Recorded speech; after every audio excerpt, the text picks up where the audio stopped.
Hi, poppy friends. Today we're going to be covering our poppy pods with green paper. So you're going to need the green heavy duty crepe paper that you got in your kit from Petals and Pearls. You're also going to want your black and your yellow. And in addition, you will want some eyeliner. It could be black, brown, or gray. I've been using gray today because that's the color eyeliner that I have. um, Floral artists, paper florists use something called pan pastels, but they're expensive. And actually, I don't think the effect is any better than eyeliner. And what you're going to be using your eyeliner for is to make this shading in your poppy pod, which is going to make it look so much more realistic, or realistic enough to make your poppies look really great. In addition, we're going to be making fringe for the stamens that go around the poppy pod. And then finally, we're going to be making confetti pollen to put on your poppy pod. You can make the stamens out of black or green, and then you can make the pollen out of black, green, or orange. So we're going to be using a lot of the things in your poppy kit and learning some really, really cool things. And I think you're going to enjoy the paper flower skills that you're going to learn in this video a lot. See you in a minute. The first step in covering the crepe paper poppy center with the green paper is to measure a section of crepe that will go from top to bottom, or excuse me, bottom to top to the bottom again. And you're going to take about 3/4 of an inch of the green paper to do that. And you're going to need to customize the piece of paper for each of your poppy centers. I put on 2 lines of glue and then I spread it out.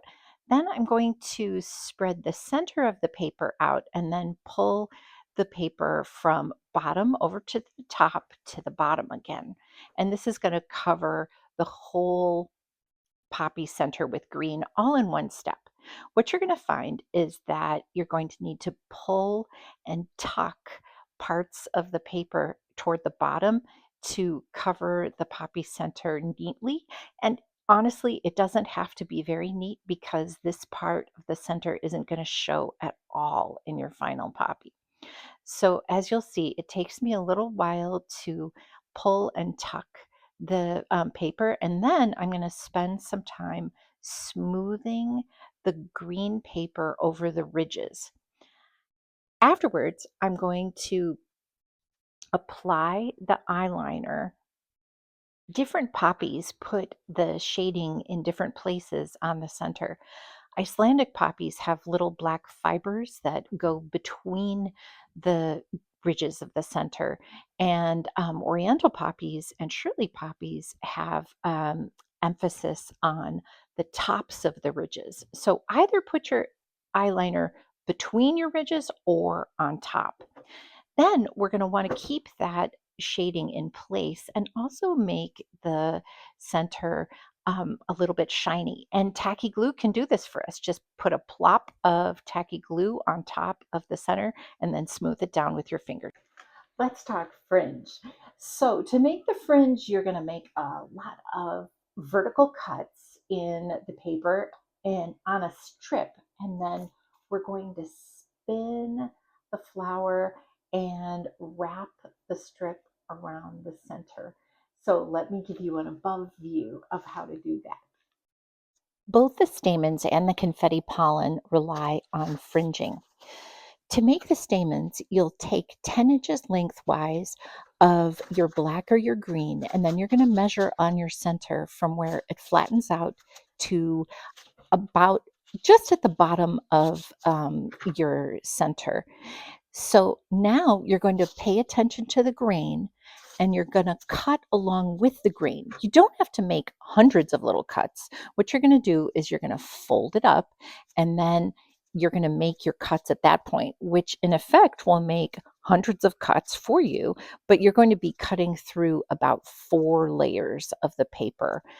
And that is what I'm working on here. And so in a moment, when I unfold my little packet of stamens, you'll see that I have cut about, 100 different little stamens, but I only had to do a quarter of those cuts because I had folded it into 4 pieces. So now you're gonna put a line of glue at the bottom, and then you're gonna lift up one end of the stamens, keep the rest of them on the paper so that they don't flop around and get glue everywhere. And then you're gonna roll up the stamens onto the bottom of the center. And you're not going to stretch. You're just rolling it all up at the same height. And the height is that you want the center to be peeking out about a quarter of an inch above the stamens. Now you're going to start pinching the bottom of the stamens, which is kind of going to make them bloom, and they're going to spread out and look much nicer that way. But you don't have to do the pinching until you get to the end. The confetti pollen starts the same way. You're going to take a bit of the yellow or the green, and then you're going to cut some fringe. I have already folded it over a couple times to make a packet of about 4 layers. And you're going to make some fringe, and it doesn't really matter how long they are, the fringes.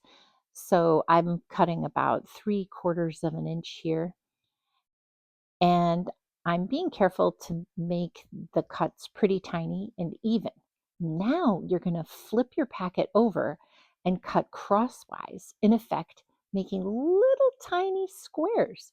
So first you cut with the grain and then you cut against the grain.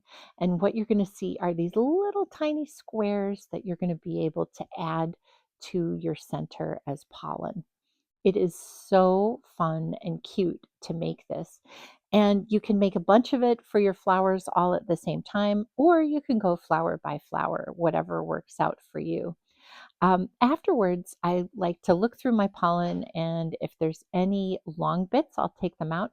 And then I kind of smooth them with my fingers a little bit, which I think makes them look a little bit rounder. So they're not quite as square. Okay, now we're ready to put those on the stamens. So we'll grab the stamens, and then we're going to dip the stamens in some glue. And the reason why I'm dipping it sideways is because I'm trying not to get too much glue on top of the center itself. This is a little hard because, as we mentioned, the center goes above the stamen height. So I approach it at an angle, and then if I do get some of the glue on the center, I'll try and take it off with my finger. And then you do the same thing with the pile of confetti. So you're going to approach it at an angle, and you'll just go dip, dip, dip, and then have a look at the top, see if there are any of the stamens that are missing the confetti. If you've gotten some confetti that's sticking to the top of your center, you can just flick it off with your finger, and you are all set. In this video, you've learned how to put the finishing touches on the center. We've got the shading and the ridges and also the pollen. You learned some really awesome skills with crepe paper, like fringing and making confetti. And I think you're going to be amazed at how quickly the flower comes together with the beautiful paper that you have dyed. You've already done the hard part, actually. So please like and subscribe to this channel and playlist, and you will get our next video, which will be all about how to cut and shape the petals. Have a great day, friends.